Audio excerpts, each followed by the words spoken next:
Welcome back to the module on taking pedagogical action.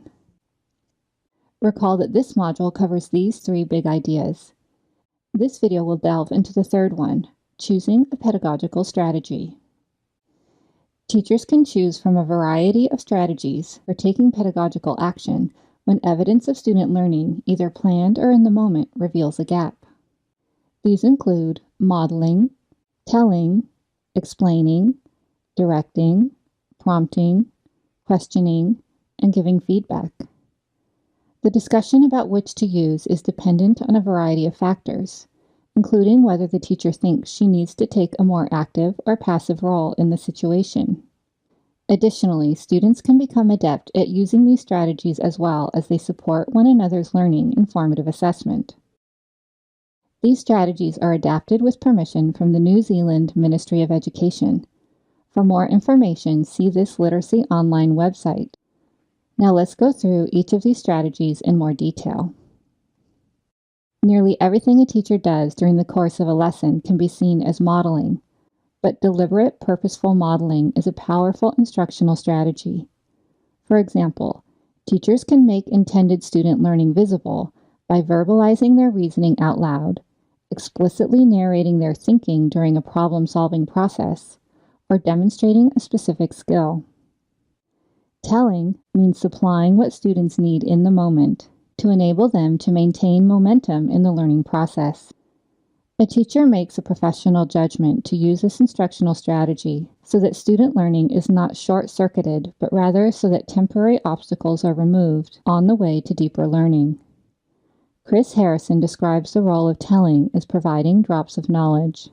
These are small bits of information intended to keep student learning moving forward. In this context, telling is not a foregrounded lecture, but a brief intervention during an ongoing learning process. Explanations are verbally explicit, tailored to individual student needs, and intended to help students develop their own understandings. Teachers may use explanations to clear up misconceptions, explain a process, or clarify the steps of a specific learning strategy. Directing is simply giving a specific instruction to let the learner know what he or she is supposed to do. For example, find the sentence in the text that suggests, write the letter for the sound, or turn to your partner and share. Prompting is an instructional strategy that teachers use to help students access and apply prior learning as a bridge to new learning. Prompting may take the form of a reminder, a strong hint, a clue, or a question, and should always be followed by adequate wait time.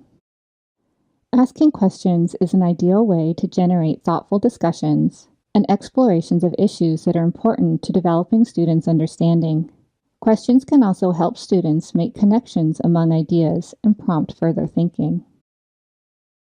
Feedback is a core response to students' learning in formative assessment. Using feedback helps students develop learning strategies and can increase students' motivation to learn.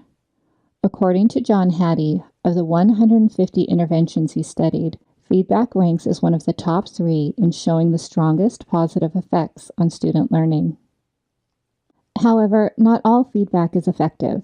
Effective feedback should be directly linked to both the learning goal and success criteria, and to immediate evidence of student learning, and indeed may involve some of the strategies that we've just discussed. Research suggests that effective feedback also meet the following criteria. It is specific and clear. It communicates where the student has met the success criteria and what else he or she can do to move learning forward. Provides suggestions, hints, or cues for how the student can improve rather than correct answers. Focuses on the task and not on the student. Engages student thinking. Allows students time to use the feedback. In contrast to these qualities, ineffective feedback is too general, too personally evaluative, and too reward-focused. For example, great work on the dialogue, Terry. Too general. You're a good dancer, Deborah. Too evaluative. Your pronunciation was right on target, Kate. You deserve a star. Too reward-focused. It's worth noting that grades also fall short in providing effective feedback. They do not meet any of the criteria and are not part of the process of formative assessment. Next, we'll pause and reflect. Which pedagogical action strategies would you like to use more of? Which ones would you like to use less? What are your strengths in providing feedback? What aspects of providing feedback would you like to improve? Pause the video a moment to reflect on these questions. Now we'll consider some exit questions for this module. In your own words, what factors do teachers need to consider when responding to evidence? What did you learn about effective pedagogical action? Thank you. You have completed the module on taking pedagogical action. This video draws on training modules created by CRESST for the Colorado Department of Education. We thank the Colorado Department of Education for enabling us to share this work.